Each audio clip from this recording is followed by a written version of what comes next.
Alright, I want to do a quick video here on my noob kind of amateur level of retouching with Photoshop Beta and some of the generative AI stuff. So here is an image taken with the XH2.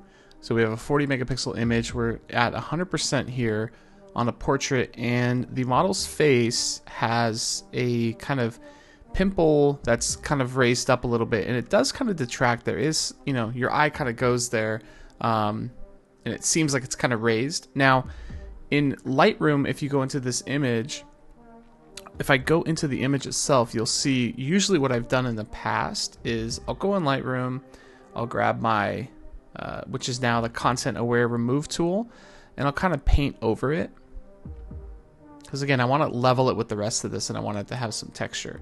Now that's okay, but you see there's like this sort of darker colored area there, and if I zoom out, you can kind of see that even here too, there's kind of like these bumps on her head, and we don't want that. We want it to look kind of flat. Now that's actually a great result there.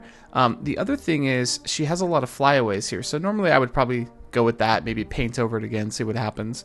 But the bigger problem is with these flyaways. So I'm going to go back into Lightroom here, and I'm going to make my brush a little bit bigger. And what some people have done, and they'll just paint through here, right? I'm doing this very haphazardly just so you can see. And the result that you get is awful, right? You can really tell. I mean, it's taking the bokeh and kind of duplicating it. And even if I had a perfect paint, it wouldn't be as good. Now, some people say that's the wrong way to do it. You really need to go line by line, which I agree. You're going to get better results kind of doing it this way, kind of selectively going through the flyaways and kind of removing them. But this is time consuming, right? Yes, you will get a much better result doing it that way, but look at all these edits I've had to make. Here's what I'm using workflow wise for Photoshop Beta. So I actually go edit in Photoshop 2023. I can export this as a TIFF and do it easier, but I'm jumping into regular Photoshop and then into Photoshop Beta. And on here, we have that image. Again, I haven't done anything. I want to show you what generative AI will do. So I'm going to highlight with my lasso tool by clicking L, and I'm going to generative fill. I'm going to leave it blank, and I'm going to see what it comes up with here. Generative fill is still not super fast, but it's definitely, for the amount of craziness that this provides, it's pretty good. Look at that. I mean, it's unbelievable. It literally, you cannot tell that there's any volume to that.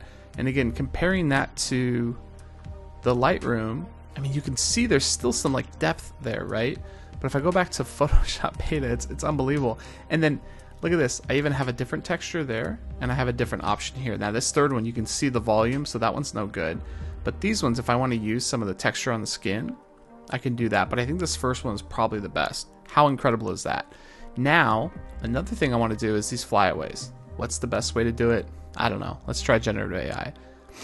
I'm going to kind of select through here. Really only select the parts that I really need. I kind of screwed that up there. There we go. Okay. I'm going to click generative fill, generate.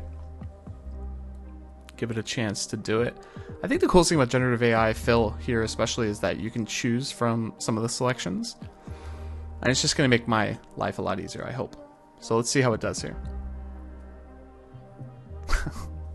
It's like it's unbelievable. Now you look at this, you're like, well, it still looks a little weird, right? I mean, there's some hairs that kind of go nowhere, but I mean, look at the image. It's so much better. And then look, I have a couple different options. So here's one where it's giving more of the flyaways, and this one actually probably looks the most natural, right? So here's the first one. It looks a little bit like spiderwebby. This one probably looks the most natural. If you look at the bokeh in the background on the last one, it kind of fits with what the lens is rendering here. Unbelievable. So I mean, I could take this, send it, clean up some more of the flyaways, either with the content aware remove tool or the generative AI, and send it and be super happy with it. Really unbelievable stuff. So I wanted to share that with you. I'm loving generative fill, and it's making my photography workflow a lot better. I don't think it's going to replace photographers, right? But at the end of the day, it's going to make retouching a lot easier, and you don't have to pay $500 to $1,000 for a lot of these crazy add-ons and plugins for Photoshop. You just get to go in there and play around with it and see what happens. So yeah, thanks for watching.